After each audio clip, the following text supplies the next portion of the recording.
Chef Ori at Bestia here in downtown LA. How's it going? Very good. What are we doing?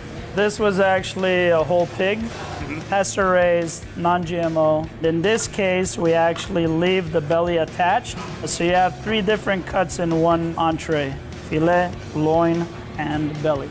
So you've taken our pork chop and you've added bacon. Exactly. Our portion is around like 32 ounces. So Okay. it's a pretty big portion. Other than the outside part of the protein, it's very lean. There's not a lot of fat in it. And to get something like this to be very tender, we marinate it. So the marinade is gonna be black pepper, marjoram, similar to an oregano, just Okay. fresh thyme, All right.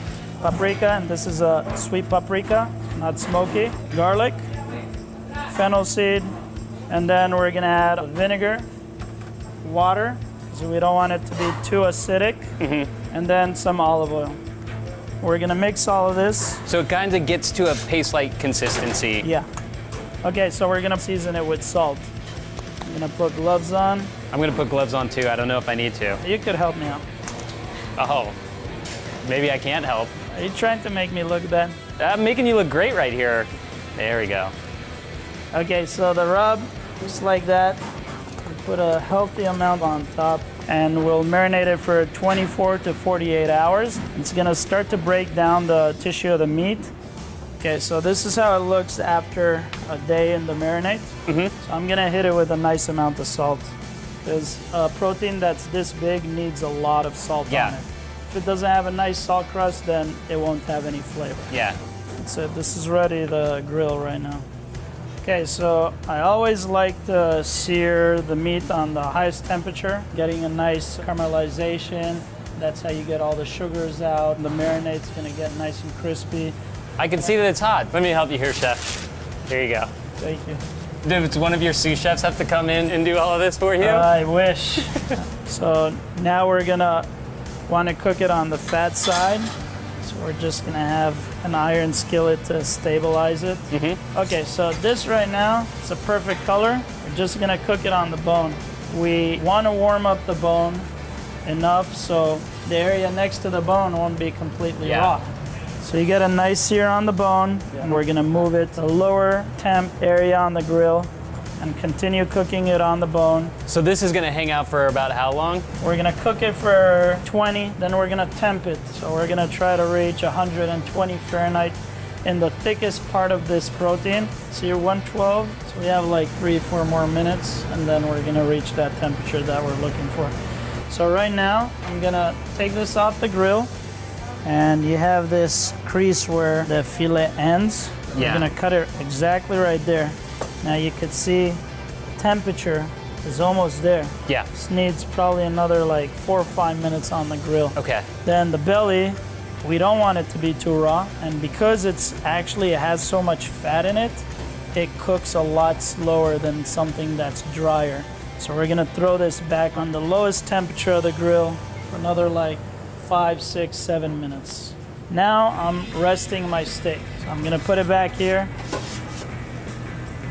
So the resting time that we had, that was 5 minutes, the temperature rise by 5 Fahrenheit, and this is around what we're looking for. So now we're just gonna flash the steak and get it nice and hot and slice. So right now, this is gonna be ready. I'm gonna take it off the heat. Okay, so you have this T-bone right here. Okay. And you could hear that. Yeah. So you wanna cut right next to it. Just glide it away from the bone. See that temperature, how perfect that is? Yeah. Same thing goes for that. You could throw the bone back on the grill, put some sear on this meat as well. I don't normally do that at the restaurant, but I'm doing that for you. Because I want to eat like a junkyard dog. Exactly. Okay, so we're gonna slice against the grain. You want each slice to have a nice amount of fat, because the fat is flavor. Nice. And this doesn't mean undercooked. This means cooked to perfection. Yeah. See how it's nice and pink in Perfectly the center? cooked evenly throughout. Exactly. Okay, so we're gonna put a little bit of Maldon salt on top.